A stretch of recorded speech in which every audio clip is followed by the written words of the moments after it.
मेरे प्यारे दोस्तों, आज की यह सच्ची कहानी आपको सोचने पर मजबूर कर देगी। एक बहुत ही खूबसूरत लड़की थी, जिसका नाम प्रियंका था। लोग उसे अंग्रेज़न कहते थे, क्योंकि उसका रंग गोरा था, चाल-ढाल बिल्कुल विदेशी जैसी।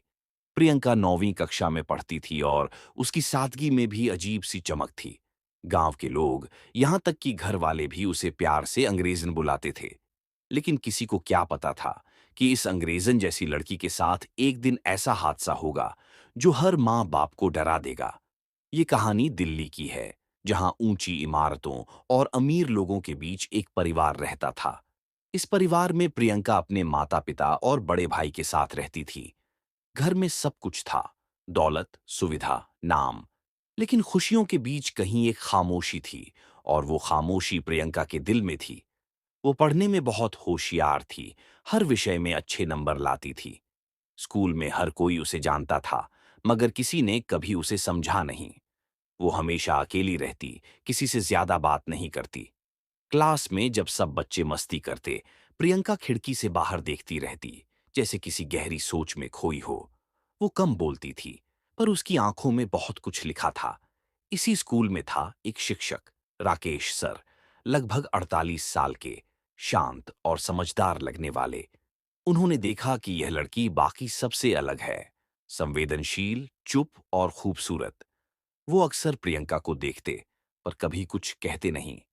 एक दिन जब हाफ टाइम में सभी बच्चे बाहर चले गए, प्रियंका क्लास में अकेली बैठी थी और कॉपी में कुछ लिख रही थी।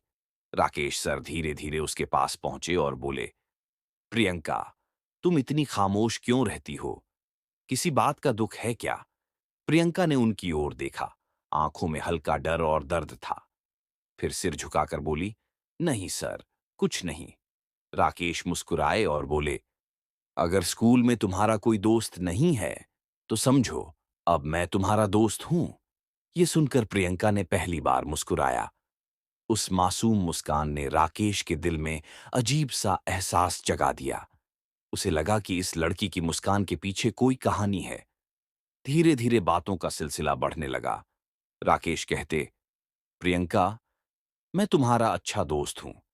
तुम मुझसे अपनी हर बात कह सकती हो। प्रियंका को लगा कि अब उसे कोई मिला है जो उसे समझता है। धीरे धीरे उसने राकेश पर भरोसा करना शुरू कर दिया। अब हर रोज स्कूल के बाद वो उनसे थोड़ी बातें करती, कभी सवाल पूछने के बहाने, कभी नोट्स के बहाने।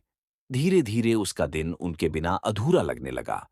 वो सोचने लगी कि राकेश सर बहुत अच्छे हैं, जो उसकी बातें सुनते हैं, उसे हंसाते हैं। वो उनसे एक अपनापन महसूस करने लगी।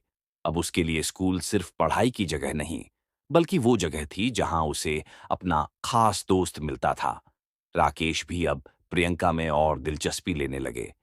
वो उसे समझाने लगे, हंसाने लगे, और धीरे धीरे प्रियंका को यह महसूस होने लगा कि वो उनके बिना रह नहीं सकती।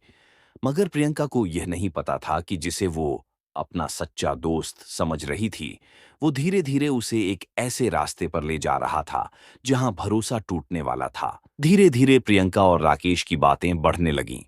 अब हर दिन दोनों का मिलना एक आदत बन गई थी। प्रियंका को लगता था कि राकेश ही वो इंसान है जो उसे सच में समझते हैं, जो उसकी परवाह करते हैं। वो अब उनसे अपनी हर बात साझा करने लगी, घर की बातें, मन की बातें और स्कूल की बातें। राकेश उसे हमेशा बहुत मीठे शब्दों में समझाते, उसकी तारीफ करते और उसे खास महसूस कराते।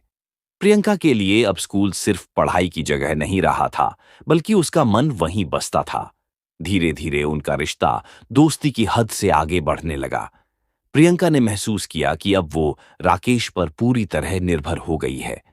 राकेश उसकी कमजोरी पहचान चुका था। वो अब उसे अपने घर भी बुलाने लगा, कभी किताब के बहाने, कभी किसी काम के नाम पर। प्रियंका को कोई शक नहीं था, क्योंकि उसे लगता था कि उसका टीचर कभी कुछ गलत नहीं कर सकता। वो मासूम थी, और उसी मासूमियत का राकेश फायदा उठा रहा था। राकेश के घर कोई नहीं था। उसकी पत्नी की मौत को 1 साल हो चुका था।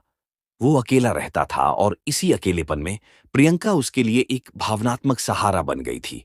वो कहता, तुम मेरे लिए बहुत खास हो प्रियंका, तुमसे बातें करके मुझे सुकून मिलता है। प्रियंका यह सुनकर मुस्कुरा देती। वो सोचती कि शायद यह सच्ची दोस्ती है, लेकिन उसे यह नहीं पता था कि राकेश के मन में कुछ और चल रहा है। एक दिन राकेश ने प्रियंका को अपने घर बुलाया। वो पहले की तरह बातें करने लगी। राकेश ने पहले तो उसे चाय दी, फिर कुछ देर बाद बोला, प्रियंका, तुम अब मेरी सबसे खास दोस्त हो। प्रियंका बस मुस्कुराई, पर अंदर ही अंदर थोड़ा डर भी महसूस किया। राकेश ने उसी भरोसे के पल में उसकी मासूमियत पर वार किया। उसने वो किया जो किसी भी भरोसेमंद इंसान को नहीं करना चाहिए था। प्रियंका रोती रही, मिन्नतें करती रही, लेकिन वो नहीं रुका। एक पल में प्रियंका की दुनिया उजड़ गई। वो टूट चुकी थी, बिखर चुकी थी और डर से कांप रही थी। कुछ देर बाद राकेश ने जैसे कुछ हुआ ही नहीं वैसे बात करनी शुरू कर दी। वो बोला, प्रियंका, डरने की कोई बात नहीं है, सब ठीक हो जाएगा। मैं तुम्हारे साथ हूं। लेकिन प्रियंका के दिल में तूफान मचा था। वो सोच भी नहीं पा रही थी कि अब क्या करे। राकेश ने उसे दवाई दी, पानी दिया और कहा कि आराम कर लो, फिर घर चली जाना। प्रियंका चुपचाप चली गई, लेकिन उसके दिल में एक ऐसा जख्म रह गया जो कभी नहीं भर सकता था। वो रात उसके लिए सबसे लंबी रात थी। वो बिस्तर पर लेटी रही और खुद से सवाल करती रही, क्या मेरी गलती थी कि मैंने किसी पर भरोसा किया? सुबह होते ही उसने राकेश को फोन किया। उसने कहा, सर, आपने मेरे साथ बहुत गलत किया। राकेश बोला, प्रियंका, मैं तुम्हारा दोस्त हूं। मैंने जो किया तुम्हें दुख देने के लिए नहीं किया। तुम्हें समझना चाहिए कि दोस्ती में कोई बुराई नहीं होती। प्रियंका कुछ नहीं बोली, बस फोन काट दिया। रात भर वो सोचती रही कि सब खत्म हो गया है। वो डर रही थी कि अगर माँ बाप को पता चला तो क्या होगा। लेकिन राकेश वहीं नहीं रुका। उसने उसे फिर बुलाया, फिर समझाया, फिर अपने शब्दों से उसका डर मिटाने की कोशिश की। प्रियंका कमजोर पड़ गई। वो बार बार उसी दलदल में खिंचती चली गई जहां से बाहर निकलना अब नामुमकिन था। धीरे धीरे दिन महीनों में बदल गए। प्रियंका अब खुद को पहचान नहीं पा रही थी। उसकी आंखों की चमक गायब थी। राकेश ने उसके जीवन का सबसे कीमती हिस्सा छीन लिया था।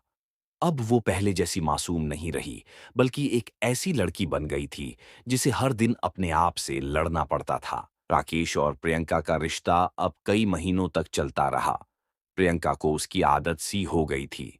राकेश अब पहले जैसा स्नेह नहीं दिखाता था, लेकिन प्रियंका उसके बिना रह नहीं पाती थी। वो पूरी तरह उसके भरोसे में बंध चुकी थी। एक दिन प्रियंका को अपने अंदर कुछ बदलाव महसूस हुआ। वो डर गई। वो तुरंत राकेश के पास पहुंची और कहा, सर, मेरे साथ कुछ गड़बड़ हो रही है। राकेश ने हंसते हुए कहा, अरे कुछ नहीं होगा, सब ठीक है। लेकिन जब डॉक्टर के पास गई तो सच्चाई सामने आई। वो गर्भवती थी। प्रियंका की दुनिया फिर से टूट गई। उसके होश उड़ गए। वो रोने लगी और बोली, सर, अब क्या होगा? मेरे माँ बाप क्या कहेंगे? राकेश के चेहरे का रंग उड़ गया। उसने प्रियंका को समझाने की कोशिश की। देखो, यह बात किसी को मत बताना, मैं संभाल लूंगा। लेकिन प्रियंका अब डर और शर्म में डूबी थी। उसने कहा, आपको मुझसे शादी करनी होगी। इस बात पर राकेश गुस्से से आग बबूला हो गया। उसने प्रियंका को बुरी तरह डांटा और कहा, मुझे तुम्हारे साथ कोई रिश्ता नहीं रखना। जाओ, जो करना है करो। प्रियंका सदमे में थी।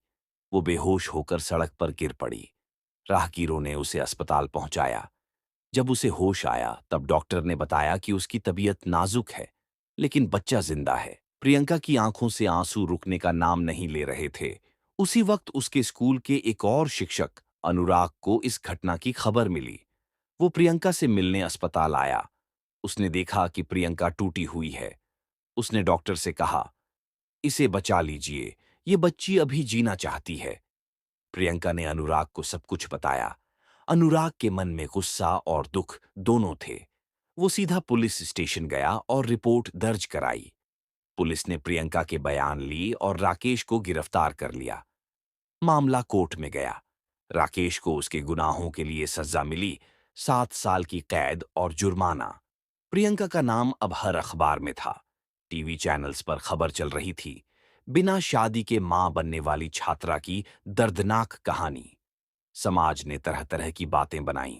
लोग उसके परिवार से दूरी बनाने लगे। उसके मां बाप टूट गए। लोग ताने देते, घर से निकलना मुश्किल हो गया। लेकिन उसी वक्त अनुराग फिर उसके जीवन में आया। वो बोला, प्रियंका, गलती तुम्हारी नहीं थी। जिसने तुम्हारे भरोसे का गलत फायदा उठाया, सजा उसे मिली है। अब वक्त है खुद को माफ करने का। प्रियंका की आंखों से फिर से आंसू निकल आए।